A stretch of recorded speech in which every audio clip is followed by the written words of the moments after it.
Jean-Luc Mélenchon, bonjour. Merci beaucoup d'avoir accepté l'invitation de BFM TV. On va revenir évidemment avec vous sur cette conférence qui a été interdite à 2 reprises, je le disais, sur les propositions également de Gabriel Attal sur la violence. D'abord, l'actualité, Jean-Luc Mélenchon. La riposte d'Israël à l'Iran la nuit dernière, elle était attendue, elle était redoutée. Était-elle légitime? Alors, il y a une logique d'escalade.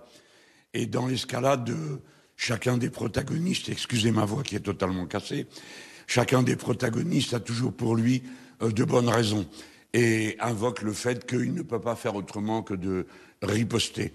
Alors les Iraniens ont d'abord dit qu'ils ripostaient à l'attaque de leur ambassade au titre de l'article 51 de la déclaration de l'ONU qui permet la légitime défense et ce qui avait permis aux États-Unis d'intervenir en Afghanistan. Puis les Israéliens ripostent et on voit bien qu'à ce rythme, on pourrait aller à la guerre totale, comme cela s'est produit dans le passé de l'histoire, où d'escalade en escalade, on est arrivé jusqu'à 2 guerres mondiales. Par conséquent, je crois que l'essentiel pour les nations, et notamment pour la nôtre, la France, est de tout faire pour que cette escalade s'interrompe. Car au bout du compte, la violence guerrière ne produit jamais rien d'autre que de la violence guerrière. Dans ce type de situation, il n'y a pas d'autre résultat. Et je redoute que Iran, Israël, puis ensuite Israël, Liban, le Liban vienne à être menacé, d'autres pays, d'ailleurs, les ripostes, où ils les décrivent avec ce mot, de M. Netanyahou, ont porté aussi sur l'Irak, sur la Syrie, sur l'Iran, c'est-à-dire sur tout le monde. Non, il est temps d'interrompre cette escalade parce qu'elle est extrêmement dangereuse et que le point de départ, je veux qu'on s'en souvienne tout le temps, c'est le génocide en cours à Gaza. Et à partir de là, les uns les autres se positionnent et entrent en guerre les uns contre les autres. C'est cela qu'il faut interrompre. Donc la première mesure, c'est le cessez-le-feu à Gaza, car à partir de là, je pense qu'on sera en état de faire redescendre la température. On va en venir à votre actualité. Je précise que je suis avec Naïla Latrousse, évidemment la chef du service politique de BFM TV, pour vous interroger. Jean-Luc Mélenchon, la conférence que vous deviez donc tenir à Lille, d'abord à l'université, a été interdite par le président de l'université, puis a été ensuite interdite dans le lieu privé où vous aviez décidé de transférer cette conférence, interdite cette fois-ci par la préfecture du Nord. Est-ce que vous dites aujourd'hui qu'il y a une volonté politique de vous faire taire ? À vrai dire, que l'on souhaite que je me taise, cela a été dit à haute voix par le président du Sénat, dans le style qui est le sien. Il a dit « parlons de moi, ferme ta gueule ». Bon, mais je voudrais, garder la mesure des choses. Hier, le préfet a pris une décision, il s'agissait d'une salle privée, et il a fait afficher sa décision, qui est sur 2 pages, que je n'ai pas voulu lire devant le public qui s'était rassemblé autour de Rima Hassan et moi-même, ainsi que des différents dirigeants du mouvement insoumis, parlementaires, que ce soit Manon Aubry ou que ce soit Mathilde Panot et les autres militants. Pourquoi ? Parce que le texte est tellement invraisemblable que c'eût été une façon d'attiser la colère, d'exaspérer tout le monde. Je ne l'ai pas fait. Et je veux rester dans le même sens de la mesure. Le préfet du Nord, ou bien le préfet est un menteur, c'est-à-dire qu'il a pris une décision en faisant comme s'il avait un ordre sur le sujet. Ou bien quelqu'un d'autre ment, par exemple le président de la République, qui a désavoué le préfet, par exemple le Premier ministre, qui a désavoué la décision du préfet. Si donc le préfet a agi sans être couvert par son autorité qu'il aurait pu consulter, ne serait-ce que par respect pour les parlementaires qui m'entouraient, ou pour moi-même, peut-être, pourquoi pas, parlementaire honoraire, eh bien, je pense qu'il n'aurait pas fait ce qui apparaît dorénavant comme un abus de pouvoir. Nous ne pouvons faire mieux que de nous référer à la parole du président ou du Premier ministre. Le préfet a fait un abus de pouvoir et dès lors, il doit être sanctionné pour cela. J'ajoute que l'autorité de l'État est fort mal respectée dans le Nord. Car voyez-vous, le préfet avait envoyé des policiers qui s'étaient mis en rang devant la porte de la réunion que nous devions tenir dans cette salle privée. Et un des parlementaires du Nord a voulu les saluer. Et 2 d'entre eux ont refusé de le saluer en disant « Nous ne vous saluons pas parce que votre organisation dit du mal de la police ». Ce sont des comportements inadmissibles. Et je tiens à rappeler aux fonctionnaires d'autorité, militaires ou policiers, qu'ils doivent un salut réglementaire aux parlementaires, à plus forte raison lorsqu'ils ont leur écharpe tricolore. Je suis pour que l'on revienne à une certaine forme de normalité des pratiques républicaines. Interdire des conférences est absurde. Et je le dis d'autant plus durement que je me suis exprimé déjà plus d'une dizaine de fois sur les sujets qui nous occupaient pour ces conférences. Et personne n'a jamais rien trouvé à redire aux propos que j'ai tenus.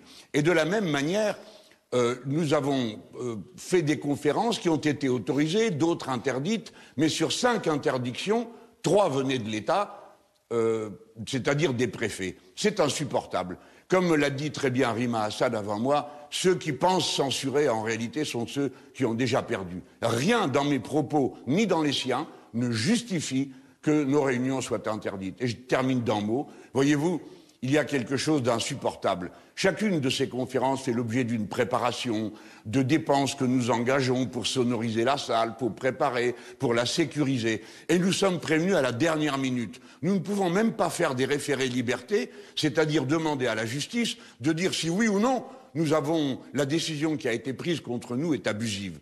Vous voyez, tout ça est très malsain. Et je crois que l'idée de nous faire taire, nous insoumis, est une idée qui n'aura jamais aucune suite, car nous ne nous tairons jamais. Monsieur Mélenchon, donc finalement, la réunion d'hier a pu avoir lieu. Alors effectivement, pas dans les modalités initiales. J'ai écouté ce que vous aviez dit hier soir lors de cette réunion publique. Vous avez notamment fustigé je vous cite, les lâches, les faibles, les capitulards couchés comme des chiens gémissant devant l'envahisseur nazi. Fin des guillemets. En faisant donc le lien avec les collaborationnistes de la Seconde Guerre mondiale et en faisant le lien avec Adolf Eichmann, logisticien de la solution finale. J'ai 2 questions très simples. Est-ce que vous faites un parallèle entre votre situation aujourd'hui et celle des Juifs déportés pendant la Seconde Guerre mondiale? Et en évoquant cette période sombre de l'histoire, est-ce à dire que vous faites aussi un parallèle entre la France d'aujourd'hui et ce que fut la France du maréchal Pétain? Alors, l'exemple, d'abord, ce n'est pas une réunion qui s'est tenue dans les conditions qui étaient prévues. J'attire votre attention sur la différence entre une conférence qui se fait en général, en tout cas on essaye dans le calme d'une salle, et une prise de parole publique qui ne portait pas sur le sujet, mais sur l'interdiction dont nous faisions l'objet. Alors ensuite, la comparaison. Je suis toujours frappé par l'inculture de notre époque. Voyez-vous, la même mésaventure m'est arrivée une fois où j'avais parlé du bruit et la fureur, il y a plus de 15 ans, et voilà 15 ans qu'on me resserre cet argument. Et voyez-vous, le bruit et la fureur, je citais le titre d'un des romans les plus célèbres du XXe siècle, qui est un roman de Faulkner. Et c'était lui-même un vers de Shakespeare. Alors admettons que tout le monde n'ait pas lu tout Shakespeare, et notamment pas les journalistes. Quant à la comparaison avec Adolf Eichmann, elle ne vise pas à faire un parallèle d'une exacte similitude entre le nazisme et aujourd'hui tout de même. J'ai le sens quand même de l'histoire et je la connais bien, je crois en tout cas davantage que ceux qui me critiquent. Voilà pourquoi j'ai fait cette comparaison. C'est par référence à un livre très célèbre, pour ceux qui lisent un peu, de Madame Hannah Arendt, philosophe qui se disait plutôt politologue, qui fit le commentaire du procès d'Adolf Eichmann. Et dans son livre « Les origines du totalitarisme », elle explique comment le mal absolu, tente toujours de se diluer en compartimentant les tâches. Chacun de ceux qui accomplit une tâche se dit « je ne suis pas un criminel ». C'est ce que disait Eichmann. Eichmann dit « moi je ne suis pas un criminel, je n'ai pas de responsabilité personnelle, je ne fais qu'appliquer la loi ».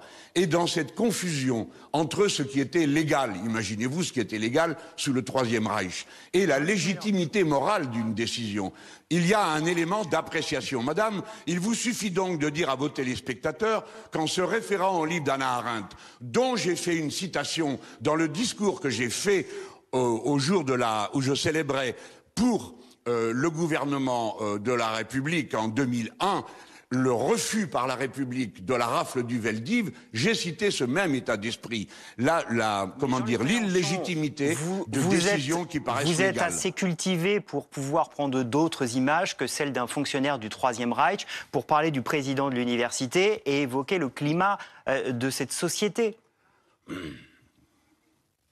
Écoutez, monsieur, vous-même, vous êtes aussi assez respectueux des autres pour savoir que vous n'avez peut-être pas de leçons à donner sur la manière de s'exprimer. Quand on vous interdit 2 fois, et que, oui, j'ai compris que c'était une question, mais moi aussi je vous fais une réponse, et elle est bien sûr très onctueuse à votre égard. Mais comprenez-moi bien, je pense que quand un président d'université, qui est une personne qui a en charge le respect de la liberté de conscience, et qui est même chargé d'éduquer les jeunes dans cette liberté d'appréciation, et qui s'adresse à des étudiants de Sciences Po, sciences politiques, qui s'attendaient à voir s'exprimer un point de vue de sciences politiques, à savoir Madame Rima Hassan, qui est une spécialiste du droit international, et moi-même, qui suis un praticien de l'action politique. Lorsqu'un président d'université, parce qu'il a peur de ceux qui lui disent « vous devez maintenant interdire » après avoir décidé d'autoriser, eh bien, il se comporte dans cette logique de la propagation du mal. Il ne sait plus dire ce que vous dites peut être entendu, mais il n'a pas de légitimité à interdire une réunion. De même que les journalistes n'auraient jamais dû accepter que sur la seule dénonciation d'un député socialiste qui mettait en cause le logo d'une association, que pour ma part je n'avais même pas vu, et dont la préfecture n'avait rien trouvé à dire, ni même l'université. Sur cette carte de la Palestine, on ne voyait pas l'État d'Israël. Et bien sûr, puisque ce qui est disputé, c'est la frontière entre l'État d'Israël et l'État à venir de Palestine. Et dès lors, les jeunes gens n'ont pas mis de frontière, parce qu'ils ne voulaient pas, en quelque sorte, prendre parti sur le débat à propos de cette frontière, et ils voulaient citer la zone géographique. Voyez-vous, l'inculture, la sottise, la volonté de nuire, la calomnie, tout ça devrait, sur le plateau même de télévision, être rectifié. Et ça n'a pas été fait par le journaliste de CNews. Oui. Jean-Luc Mélenchon, est-ce qu'utiliser cette image, avoir des propos, sortons de cette simple image, avoir des propos clivants, parfois choquants, ne crée pas un climat autour de vos conférences qui suscite effectivement des inquiétudes, qui suscite des réactions fortes? Ah oui, écoutez, je vois que souvent les réactions sont assez unilatérales, il y a un double standard, que pendant des heures on nous insulte à la télévision, à la radio, dans la presse, en nous accusant, en nous soupçonnons d'antisémitisme, sans que personne soit capable de citer un seul mot, une seule parole qui aille dans ce sens. Eh bien là, ça n'indigne personne et surtout pas les gens qui, sur le plateau de CNews, se délectent pendant des heures de brasser ce genre de concept. Là, ça n'indigne pas. Or, ceux qui nous traitent de cette manière nous mettent une cible dans le dos. Ils le savent. J'ai déjà fait l'objet de 2 tentatives d'assassinat et 10 d'entre nous sont menacés de mort quotidiennement. Ainsi que Madame Rima Hassan, qui en plus fait l'objet d'injures sexistes du matin au soir. Mais tout ça ne vous impressionne pas et ne vous dérange pas. Oui, il y a une très mauvaise ambiance en France. Oui, certains ont créé une sorte d'ostracisme contre un point de vue qui leur déplaît et ils l'ont transformé non pas en un point de vue politique qu'ils combattent, mais ils l'ont transformé en un point de vue délictueux. Et ça, c'est insupportable. Il n'y a plus de débat possible dans ces conditions en France. Oui, je suis pour le cessez-le-feu à Gaza. Oui, je suis pour 2 États et rien ne me fera taire. Monsieur Mélenchon, est-ce que cette diabolisation dont vous êtes aujourd'hui la cible, je reprends le mot que vous avez prononcé, vous fait craindre, par exemple, de ne plus pouvoir faire de conférences dans des universités? Évidemment. Vous avez raison, c'est bien pourquoi nous protestons et c'est bien pourquoi je parle d'un abus de pouvoir et c'est bien pourquoi je m'adressant à quelqu'un essayer d'aller dans des universités, pas un journaliste du plateau de CNews, un président d'université, je pense que je veux absolument susciter en lui la réaction de dignité qui le conduise à dire « Eh bien, j'ai dû commettre une erreur, je me suis peut-être trompé ». Puisque vous me demandez si moi je ne me suis pas trompé, est-ce que vous ne demanderiez pas au président de l'université s'il ne s'est pas trompé? Ou est-ce qu'il a été trop sensible à la parole du bailleur de fonds, qui est le président de la région, monsieur Bertrand, qui tout d'un coup s'est réveillé pour me traiter d'antisémite? Voilà ce que doivent se dire les universitaires. Ils doivent se demander si le jugement qu'ils ont, la capacité de juger qu'eux-mêmes ont enseigné à leurs élèves n'est pas suffisante pour qu'eux-mêmes soient capables de faire le tri entre les opinions.